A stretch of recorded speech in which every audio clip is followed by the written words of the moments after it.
Hey everyone, and welcome to a new episode of Two Bald Guys podcast. Long awaited. Yes, the long awaited.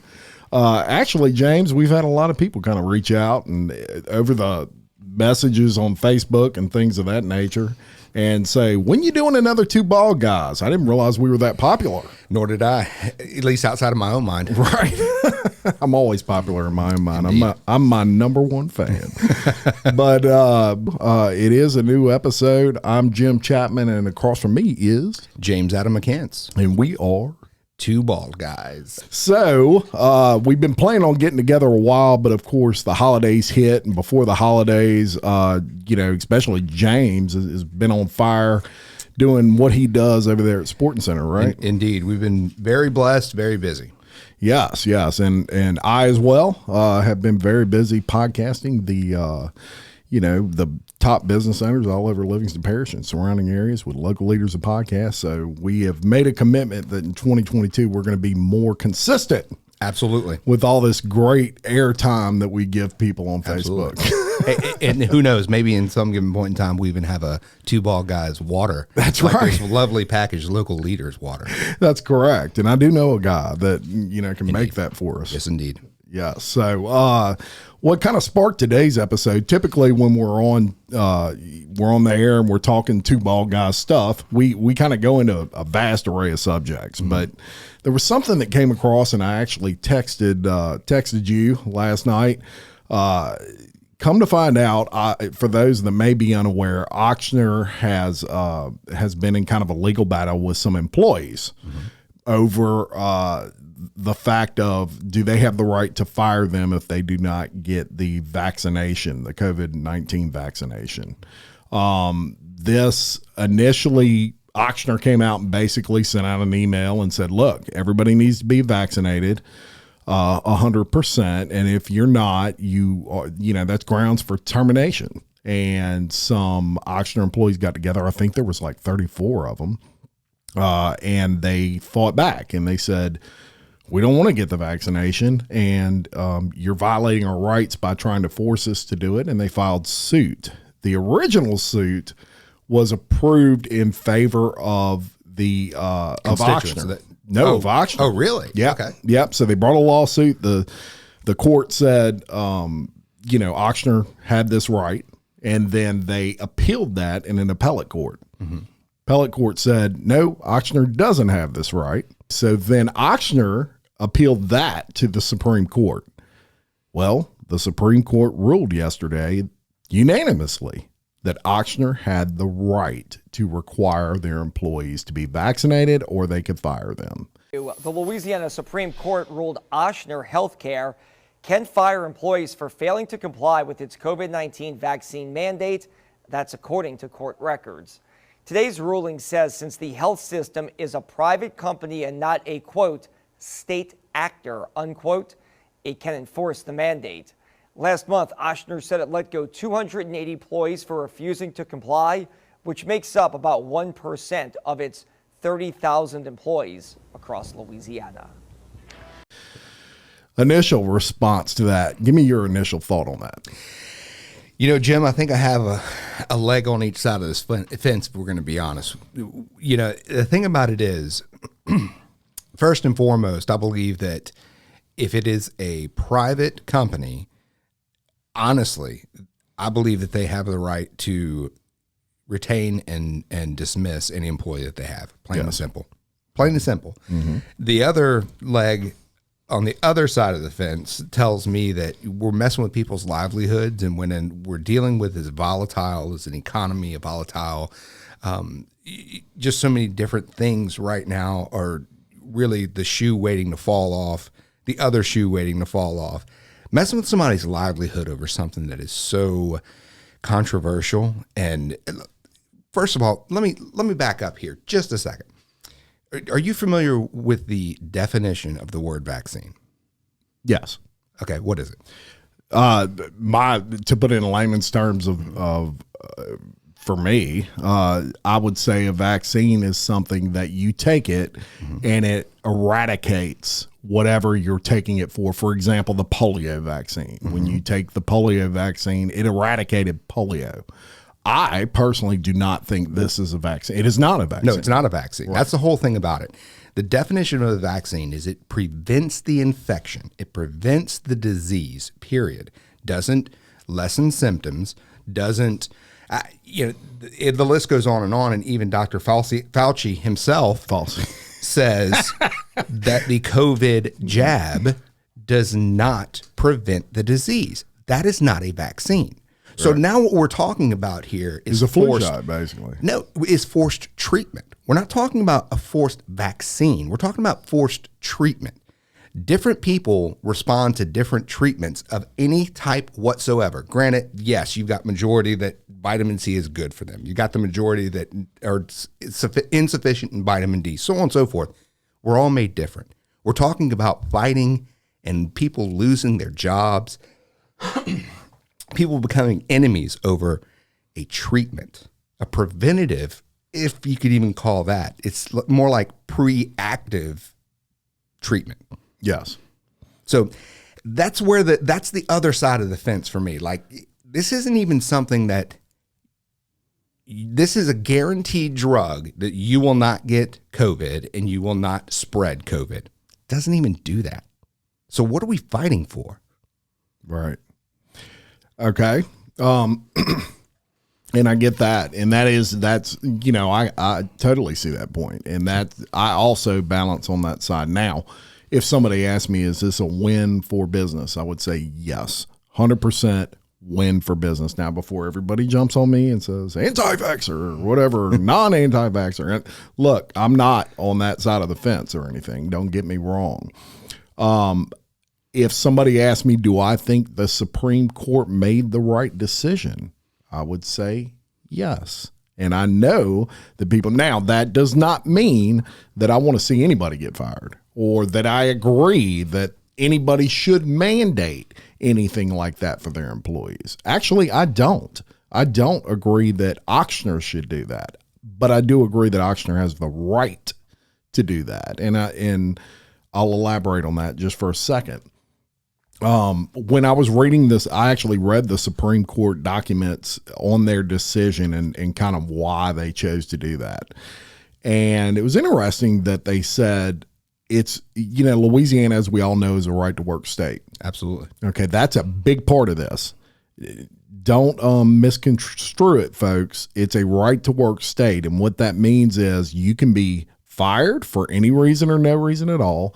Conversely, you can quit for any reason or no reason at all. Yeah. It is the right to the employer and the employee to part ways basically anytime they want. Now, there's something some people make you sign in the business world called a non-compete clause. Yeah.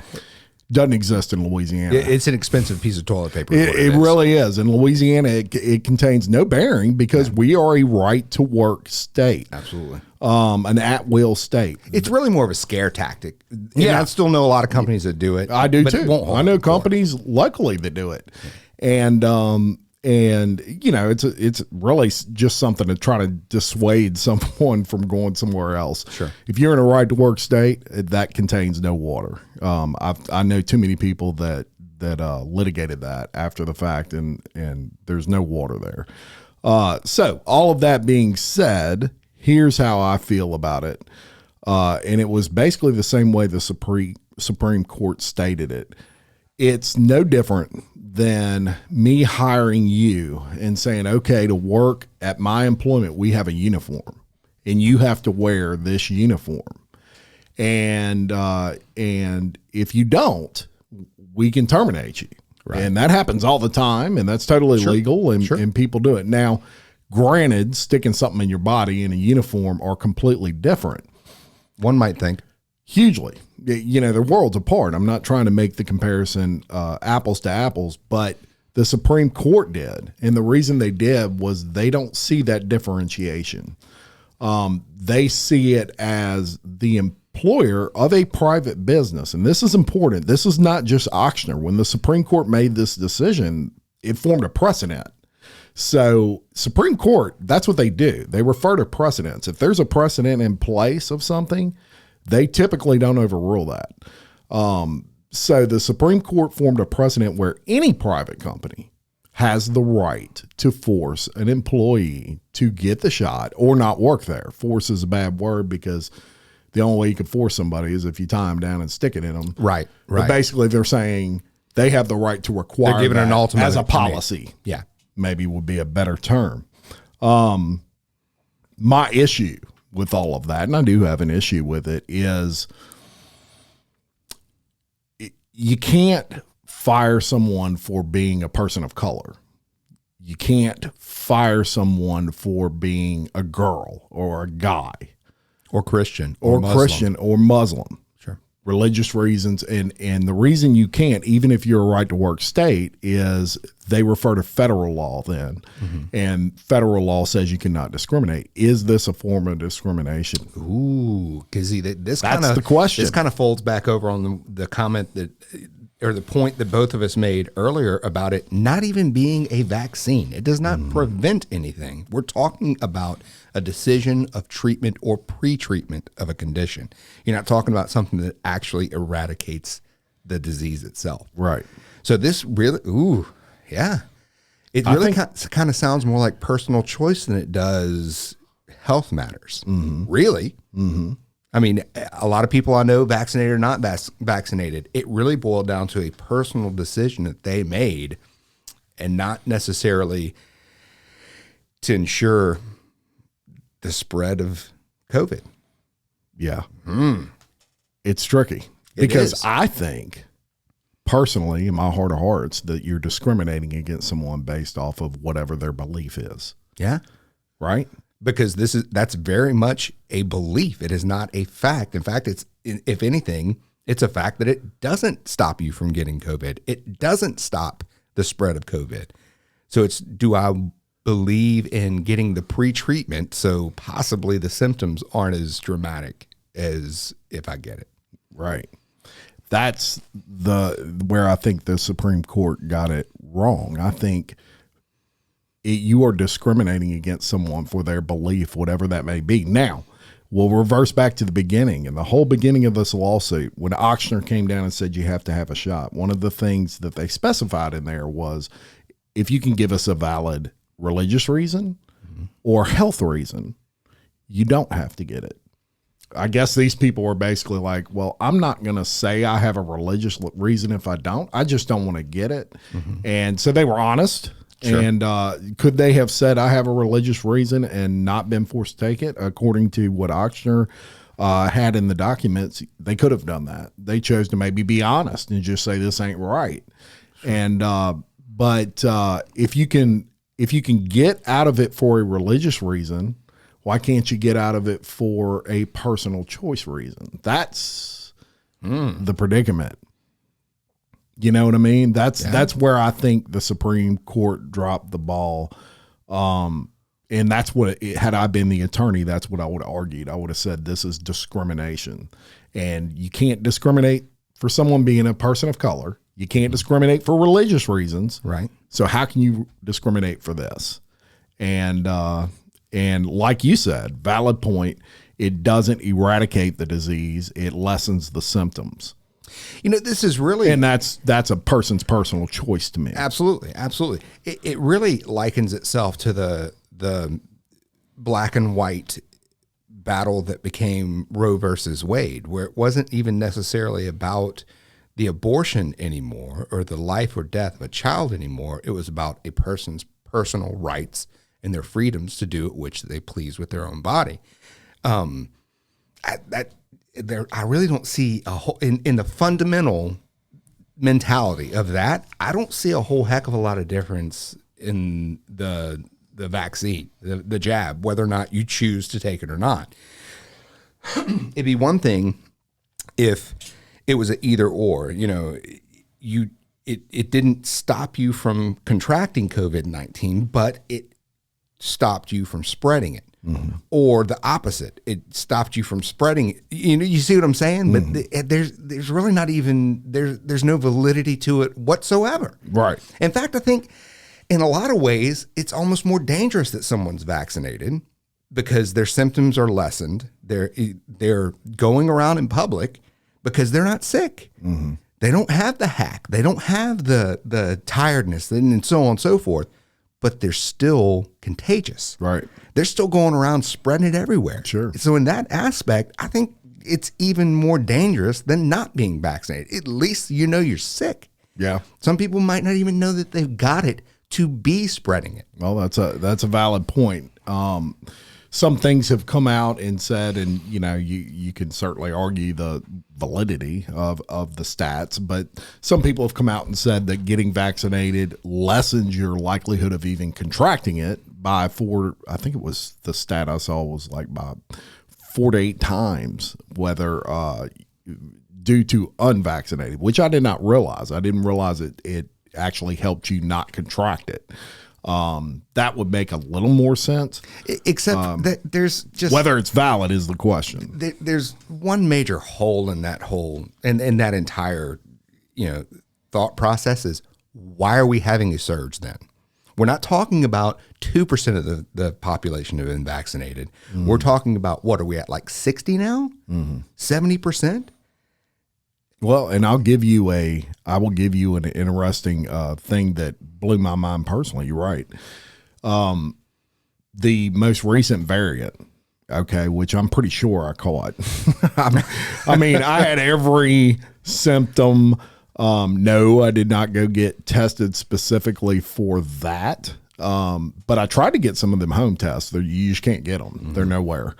So I distanced myself from people for several weeks until I felt better. Sure. And I was, 4 or 5 days without coughing, and that's what I chose to do. All of that being said, 2 days prior to me feeling bad, I donated blood. And when you donate blood now, they do an antibody test. Mm-hmm. They check your antibodies, and my antibodies were through the roof because I've had COVID before. Mm-hmm. Through the roof, yet I still got the variant. Now, let me ask you something, and this is me. I don't know anything about medical technology and testing and this, that, and the other, but can they tell a blatant difference between antibodies and infection? If they're not testing for infection, but I don't know.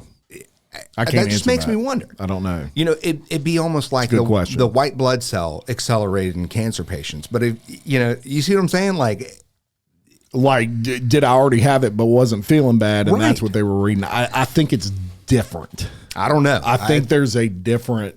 Yeah, and that's just it could have been. If anybody knows, comment below. We'd like. Yes, to know please. I would love to know if you can tell the difference, because mine were sky high, and I expected them to be because I had COVID. Mm-hmm. Probably, I don't know. It's been 6 months ago now, but I knew they'd be up there. And the reason I bring that up is the shot. Okay, there's no disagreement from anybody out there that getting the disease naturally and gaining antibodies is 10 to 20 times better than the shot. Sure. As far as protecting you against all kinds of things, from hospitalization to actually contracting it. So that being said, if my antibodies are that high from the COVID incident I had, how did I contract the variant? That's what I can't. So who knows? That makes me question a lot of things. Hey, look, I'm not questioning the disease, of course, but just questioning. I don't know. I was just reading. I'm not smart enough to figure that out. A girl I know in this local area had a story on social media a day or two ago about how she's gotten all 3 of the strands. That blows my mind. How can someone get all 3 of the strands? But she was tested, and it tested positive for OG, 19, Delta, and now Omicron. Yeah. Wow. Does antibodies just not work on her? Does she have some type of autoimmune where don't know. She didn't share that information as well, but it kind of took me back for a second to, yeesh. Yeah. It's hard to figure out. So getting back to what the main discussion is with this is really the key. A lot of people are mad at Ochsner. I'm not mad at Ochsner at all, and I'll tell you why. Ochsner had no choice. Woman's Hospital has no choice. Every hospital in the country that relies on Medicare and Medicaid for business has no choice. The reason is Ochsner, about 50% of their income is Medicare and Medicaid. If you want to be mad at somebody, be mad at the president. Yeah. Be mad at the president who mandated that if the hospitals do not have 100% vaccination, he will not give them their Medicare and Medicaid. Okay, we have breaking news. The White House is now turning to the Supreme Court to get a sign-off, approval of enforcement of the Biden vaccine mandate for hospital workers who work at hospitals that get Medicare and Medicaid funding. Let's welcome to the show Congresswoman Mariannette Miller Meeks. Your reaction to that? Now they're playing hardball. They're going right to the Supreme Court on this. What do you say? You know, I think it's absurd. You already have the courts have already put a stay and have ruled that it's unconstitutional for the vaccine mandate for private businesses. And, you know, we already know that there's a labor shortage, there's a supply chain shortage, and now you're going to have workers who are forced to leave their jobs because of the vaccine mandate. So, and you're correct, for healthcare providers, it's under CMS, and for the private businesses, it was under OSHA. But the OSHA mandate was ruled unconstitutional. So, yeah, and what they're doing is they effectively took a Fifth Circuit appeals court ruling just recently that revived the vax mandate for healthcare workers at hospitals that get Medicare and Medicaid funding. So that slim victory, they jumped right on it and went to the Supreme Court. So this shows how aggressive the White House is going to be on the Biden vaccine mandate. Well, that's what it comes down to. Yes. Ochsner, here's what happened with Ochsner. They have a board of directors. These people sat down and they basically said, okay, here's the deal. The president said if our entire staff is not 100% vaccinated, that we will not get Medicare and Medicaid. So what do y'all want to do? Do y'all want to institute a policy? And they're like, well, what happens if we don't? And they ran through those numbers and they said, we go out of business. Period. That's not a choice, really. 50% of your income is people going in there having babies that are on Medicaid and Medicare in Women's Hospital's case. In Ochsner's case, it's people going in there getting hurt and they're on Medicare and Medicaid. And that's how you get paid. Without that, they're not coming to your hospital because they can't afford it. So the problem is you go literally out of business, and they had no choice. I wouldn't be surprised if 90% of them sitting on that board were like, I don't want to do this. But what do you do? We don't have a choice. No, right. You lose that money. That's a real thing. That's mandated. Now, when the presidential election rolls around again, if you're a hospital worker, and, remember that. And if you want to vote another direction because of it, then do that, because that's exactly what happened in this case. This is a mandated real thing. Now, another president could certainly end that mandate and will if it's from another party. Absolutely. But as it is now, it's a mandated thing, and they have no choice, period. The only way they could have got around that was if most of their patients were not Medicare and Medicaid patients. So this almost seems like the opportunity for another divisiveness or a divisive policy that comes into play where, okay, so now we've got 20% of the staff, let's just say, and I'm spitting out numbers here, but it's probably not going to be that much, but let's just say 20% of the staff here at this hospital get the boot because they refuse to get the vaccine, and then 20% over here at this hospital, same way. So then, between multiple hospitals in an area that all of a sudden have these highly educated, perfectly capable medical staff that is unemployed, finds the right, not sponsor, investor, and opens a hospital that does not need Medicaid or Medicare. Mm-hmm. And then all of a sudden you've got basically a hospital for people who can pay out of pocket for medical treatment, which, that is basically rich versus poor. Yeah. Mm-hmm. So then we end up with these hospitals where they only rely on federal money for their patients.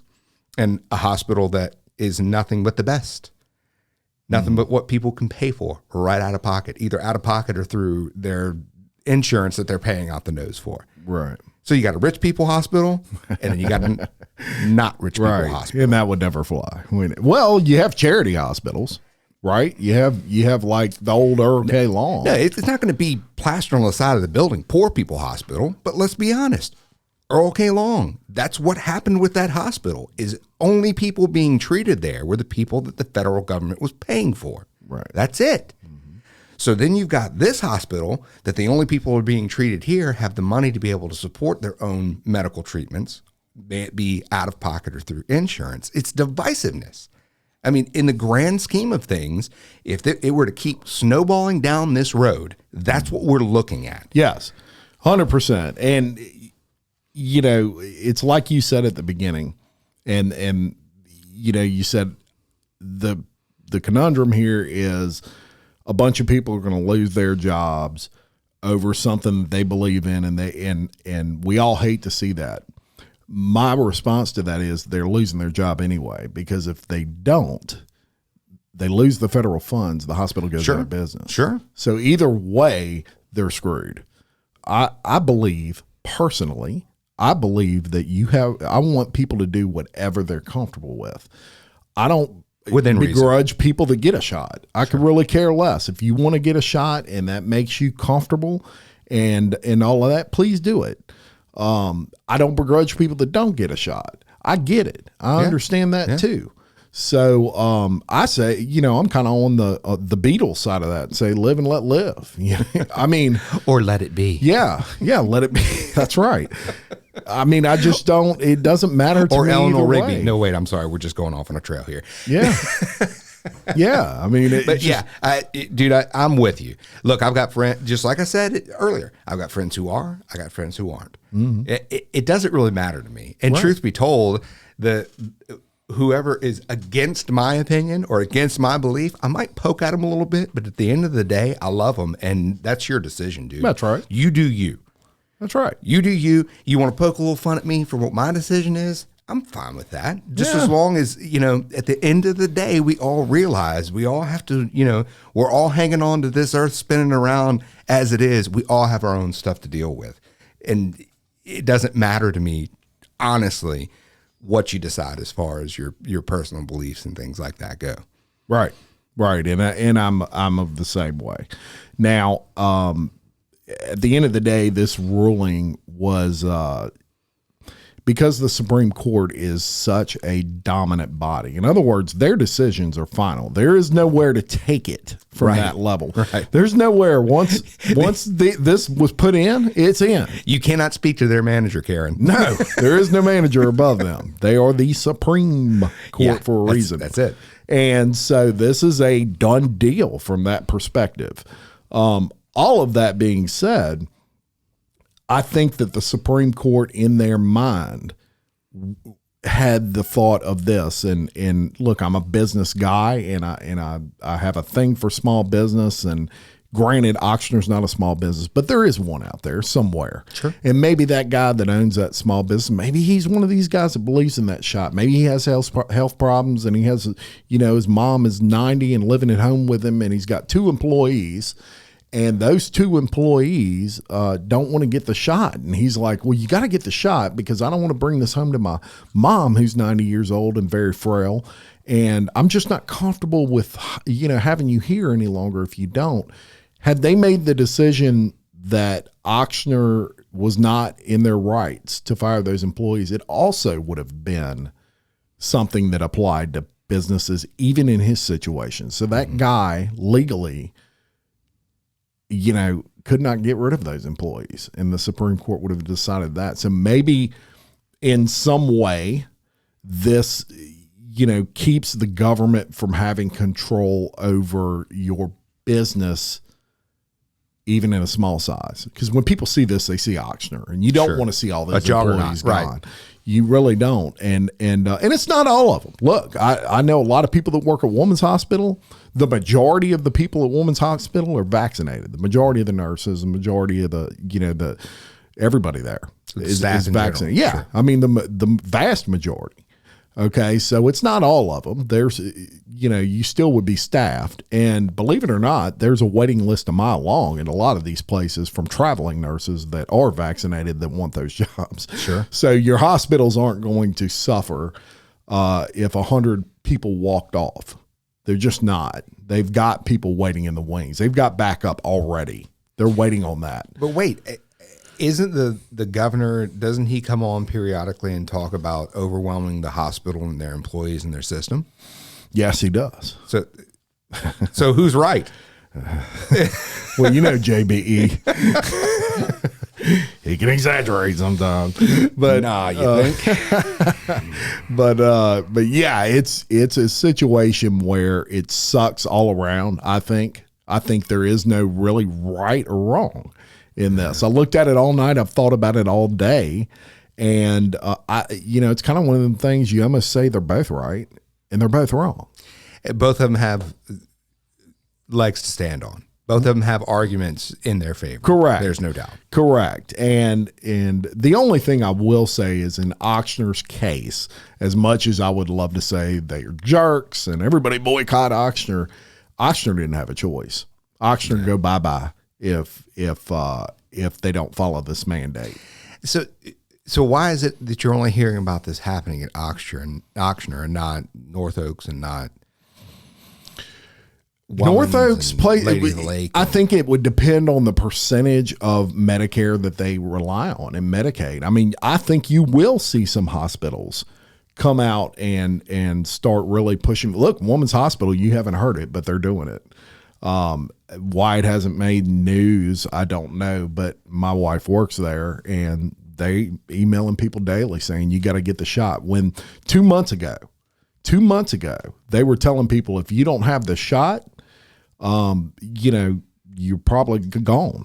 Yeah. And then they came out and overruled that court matter that I just talked about. Mm-hmm.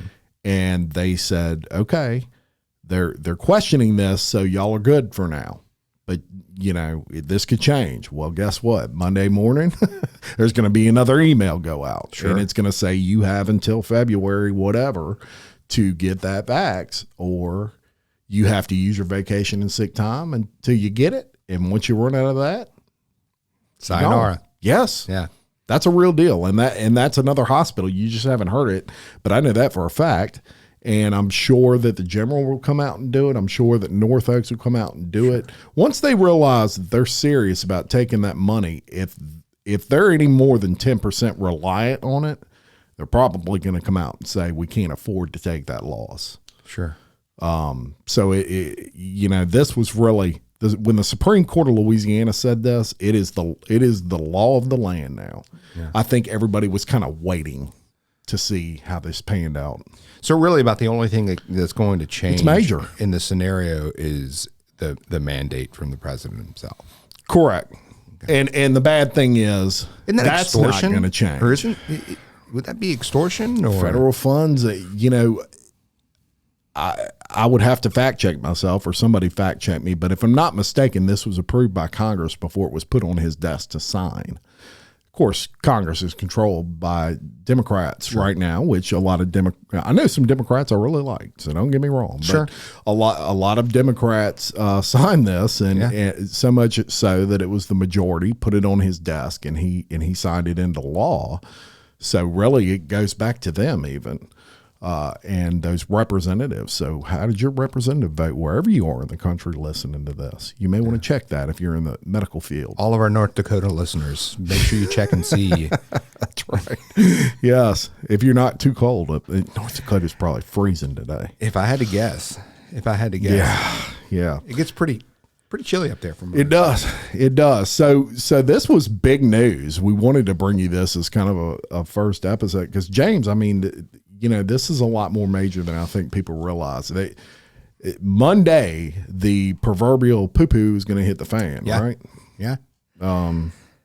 Especially with these hospital workers. And there's a lot of them in this city of Denham Springs. There's a lot of them in the parish that work in the North Oaks of the world. And I don't know where they stand on it.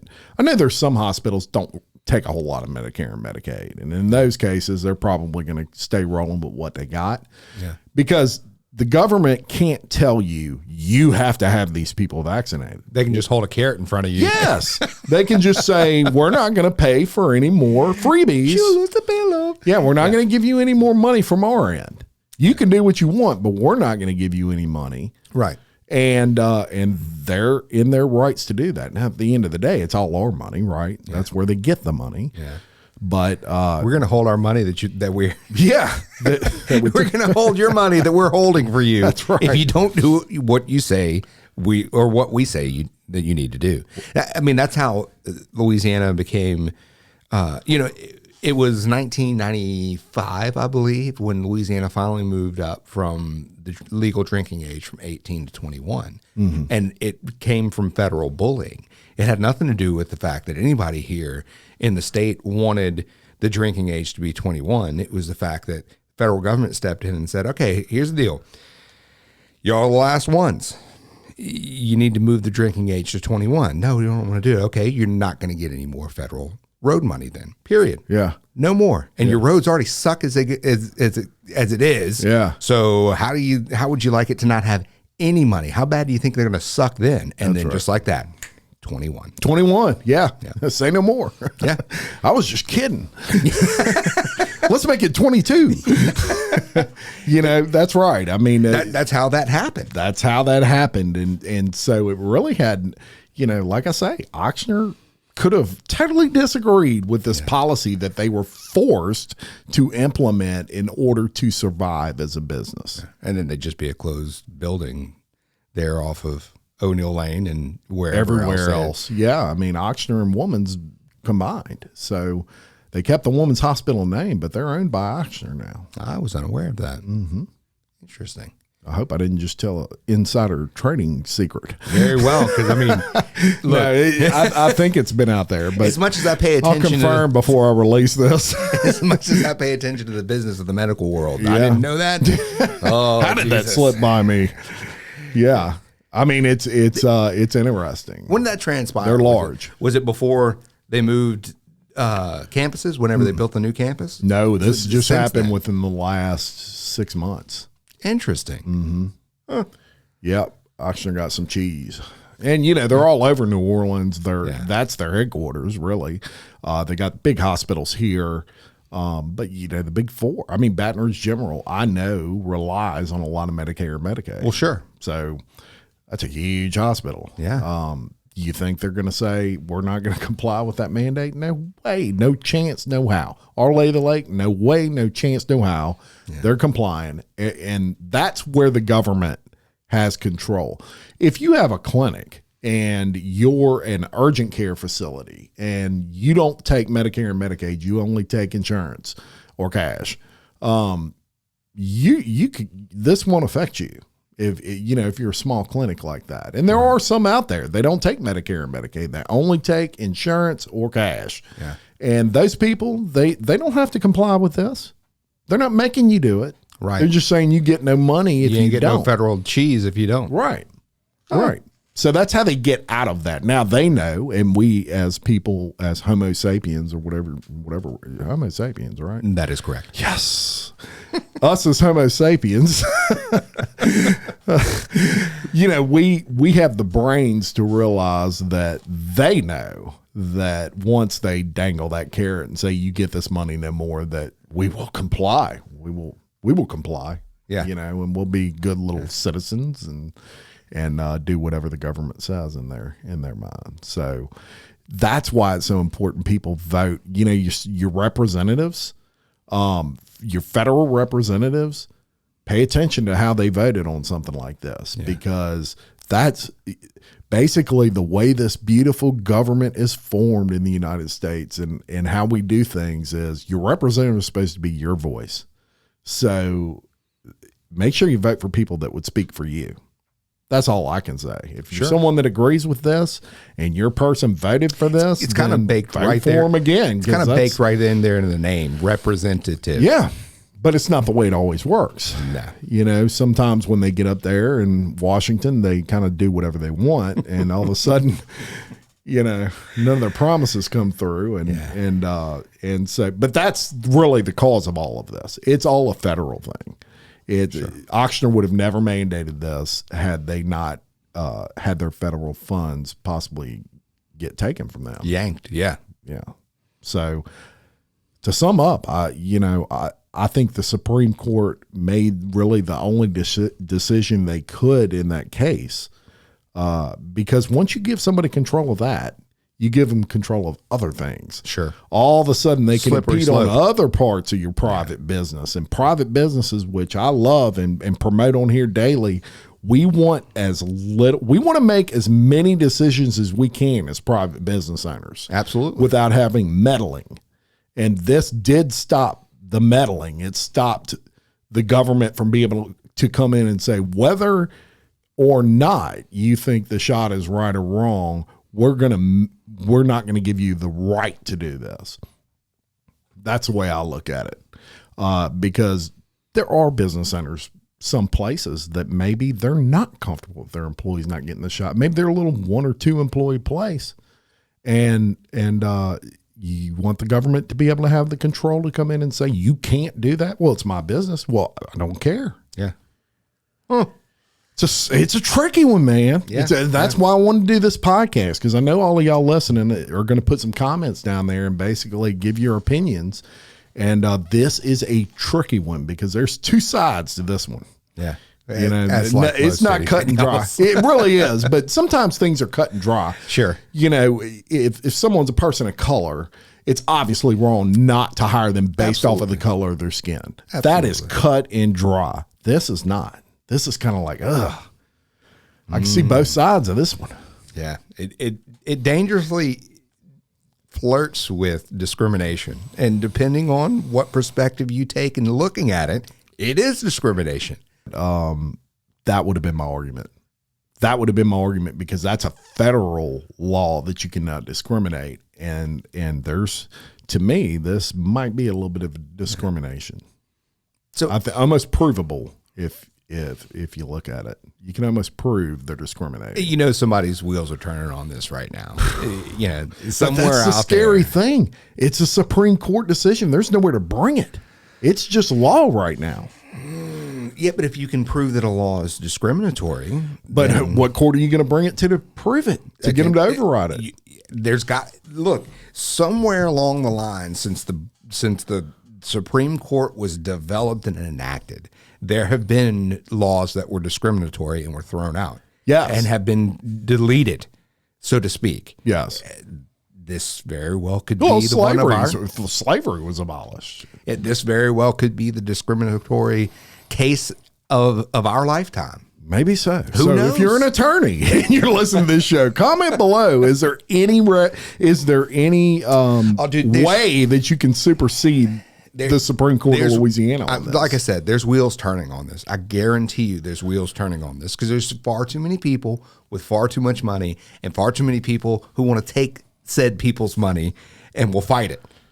Yeah. However, which way. They'll think of a way that they can get around this or think of a way that they can tag this with discrimination and be right back at the door. And the bad thing is we're still far off from an election. If this was election season, it was 6 months until the presidential election, you could always say, hey, vote the right way. And in 8 months, you'll be able to basically it's going to get thrown out. Sure. You don't have to worry about it because the mandate will go away. And when the mandate goes away from the federal government, even if they have the right to do it, Auctioner would probably say, hey, it's all good now. And then this law is great. Not that it's not great right now, but this law will be great in the eyes of everyone because they'll see that it gives business more owners control freedom. to private businesses. Absolutely. But right now it's kind of a thorn. Yeah. It may even be festering a little bit. And I've been telling people forever. I've been saying, of course, I worked for a large private business for 25 years.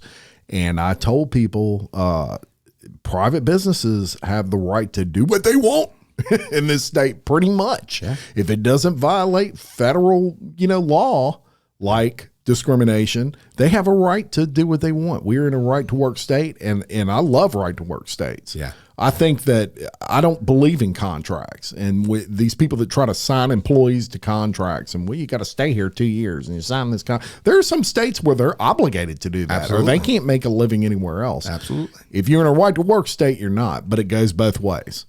You have that right, and the employer has that right. So I think that's the fair way to be. Sure.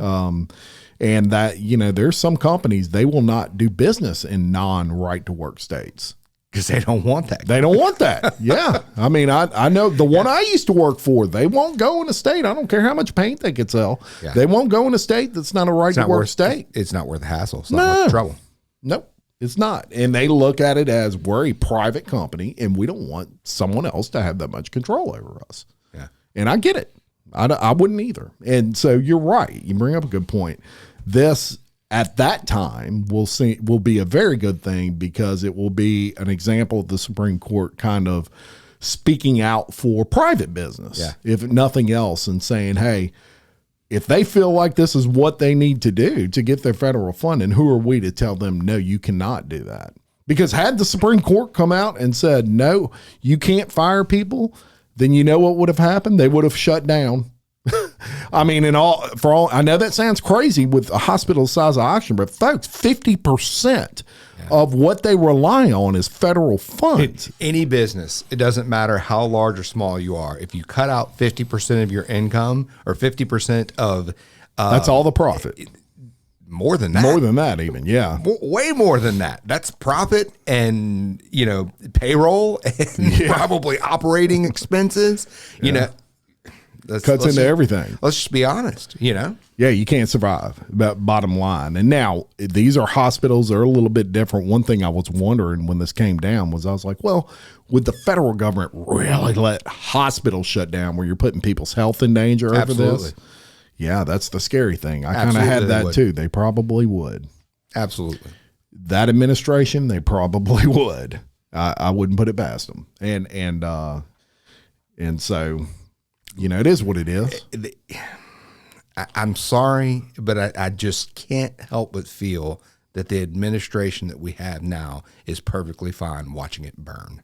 Yeah. They don't care. No. And that's sad to say, but that burns. Probably true. No pun intended. That burns. That really, it's discouraging. I feel like they're an administration that feels constantly like they have an axe to grind and almost like we can do it, so we're going to do it because we can instead of using common sense sometimes. Yeah. And I really feel that with this particular administration. I think they had such the rat ass for Trump that this is payback in their mind. We're paying you back. Guess what? We're going to make you have that mandate, even if you don't want it. And if you don't like it, you just don't get no money because we have the right to do it. Sure. And instead of thinking about these nurses and all this support staff that you and I are thinking of and saying, it sucks for them. It sucks for them because I get where these people are at. I understand why they don't want to get the shot. I get it. I understand it. And it sucks for them. It does. And that's just the bottom line. Yeah. But, unfortunately, when you enter into an industry where you are dependent on federal money, and most people don't think about that when they go into. Of course not. And not everyone is, but a lot of them are. Let's be honest. A lot of people that are in the medical industry are in large hospitals, and they depend on federal money. You better be ready to roll with whatever the federal government sends your way. Look, and it's not. That's right. And it's not just limited to the medical field. I mean, even you have a company and you build roads. You're dependent on federal funding. I swear my brain was just thinking that, there's the difference between the guy who owns a construction company that lays gravel driveways for people and people that build interstates. Yeah. They're reliant on federal money. 100%. Therefore, you better be ready. Yeah. You got to get vaccinated or you don't get to put in a bid until you show proof of vaccination. That's coming down the wire. If enough time is allowed, it absolutely is coming down the line. Yeah, you're going to have a number, and that's going to be your vax number, and you put that on your bid sheet. And you cannot bid this construction project with the federal government unless your entire staff is vaccinated, not just you. That's going to be a hard one to enforce, though, because you they can't hire and fire so quick. No, you can't even ensure that a construction company has Insurance? No, insurance, absolutely. Yeah. Because that's easy. You track the money, you make sure that that's insured to that. You can't ensure that everyone is legal to work here. Yeah. Is what I'm saying. So how is it they're gonna get down to the brass tacks of vaccination? You see what I'm saying? Good question. Yeah, it's very But they'll easy. try. Insurance and taxes, very easy, because you can read a paper and see this is how much money you got going out. This is a percentage you need to be paying in insurance, and if you're not doing it, you're not doing it. Plain and simple. This is the amount you're supposed to be paying in taxes. You're doing it or you're not doing it. Plain and simple. Yeah. But you've got these, construction companies that maybe 15, 20% aren't even, documented workers here. How are they going to figure out if they can't stop that from happening? How are they going to figure out if everyone's vaccinated or not? It's a great question. Yeah. So I don't know, man, but that's the road we're headed down. Indeed. And I thought that would make for a great conversation today. I hope y'all enjoyed it. Jim, I got to share one thing. Yeah. And this is something that happened to me this week, and I thought it never would, and this is why I have to bring it up right now. And it's not too far off course of the government speaking that we are, or we have this entire episode. But, the Democratic Party has gotten so big and is getting so, it really isn't that they're getting so big. They are so big that they're starting to split amongst themselves now. Yeah. I never thought on any day of my life on this earth I would agree with something that AOC did, but I absolutely agreed with something she said this week. What? Yeah. Well, it may not even been this week. It has to deal with lawmakers and their financial advisors and or close relatives and their involvement in the stock market. And I think I kind of agree with that. Like, there has to be some kind of regulation, because these are the people that are calling the shots and making the rules of the game and profitizing off of it. Yeah, because Pelosi is in the news right now big time for insider trading. And it happens, look, it happens all over Washington. The only person that probably don't do it is Garrett Graves. So Garrett, I got your back. But it happens, and my buddy John Kennedy, who I know is listening. My absolute favorite guy up in Washington. Love that guy. But yes, but here we are with another. Depending on what angle you want to look at it. Like, these are the people who are ultimately making decisions that steer our economy and steer certain sectors and certain businesses in directions that it's like gambling, but also being able to look at the cards before they're dealt to everybody. Hey, Martha Stewart went to prison for it. Absolutely. Brother. Martha Stewart, of all people. I mean, if she can go, anybody can go. Hey, look, I like Martha Stewart a whole lot more than I like Nancy Pelosi. Yeah, me too. It's a shame that she went to prison. It wouldn't bother me all that much if Nancy Pelosi went to prison. Yeah. But, the sad thing is they won't. I mean, it's kind of like a Clinton situation that no matter what they ever do, they're not going to go to jail for it. I mean, let's be honest. I would be surprised. It'd be hard to argue that that mentality. Yeah. Yes. Okay. We're going to dump a whole bunch of money in Johnson & Johnson, and then we're going to mandate some stuff that way that you have to. Yeah. I mean, that's even worse. Garbage. That is absolute garbage. Well, because you're controlling it at that point. And that's what she is against. And I get it. And I don't know how you can. The bigger question to me is, how do you stop that? I don't know that there's a way. Vote those people out. That'd be the only way. But would anybody? I don't understand. But is there any? She's still in there. Well, yeah, that's a whole nother question. When you tear up the president's speech, yeah, like she did that time. From then on, well, I didn't care for her too much. But after that, I had not. That was so disrespectful. Just to the office. Forget the guy. Yeah. Just to the office, man. To it do that on national. It shows her character. Yeah, it shows disgusted who me. she is. Disgusted me. And it was intentional, and it was just disgusting. Like I say, it's the office I look at more than even the president himself. Yeah. And that to do that on national TV when you're a representative is just disgusting to me. But that's a whole nother subject. That's another episode. I do agree with you though, and AOC, as weird as that is, I would agree if that's what she said, that needs to be looked at. There has to be some parameters. There has to be some kind of protocol with stuff like that, because it just doesn't seem that's unethical. That's unethical. It's totally unethical. And we all know how ethical politicians are. So I mean, why does she go against the grain like that, right? That's right. That's right. Well, like you said, the only way you can stop that is to put people in there that you think won't do that. And of course, you never know 100%. But just keep voting your conscience and your heart, and hopefully the people you put in there are the difference makers that you need in your community, because it all starts right here locally. That's right. It all starts with our local representatives, and then branches out from there. So if everybody puts the people in there that they feel like are going to speak for them and what they believe, then you'll be surprised what change you can have. I believe that. I still believe in our form of government. And I think that at its purest form, it can work, and it has worked. And you look, regardless of what anybody says, we're the great experiment that worked. Yeah. And people are jealous of the United States. So far. Yeah. So far. Yeah. Let's keep it there. Come on, folks. Go vote. Go vote. Right. Let's have big turnouts. That's right. That's the key. So anything else?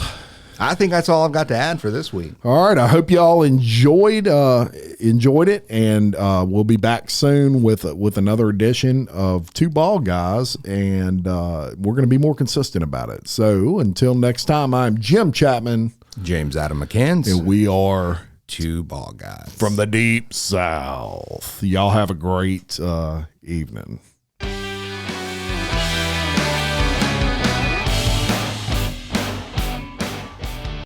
Good.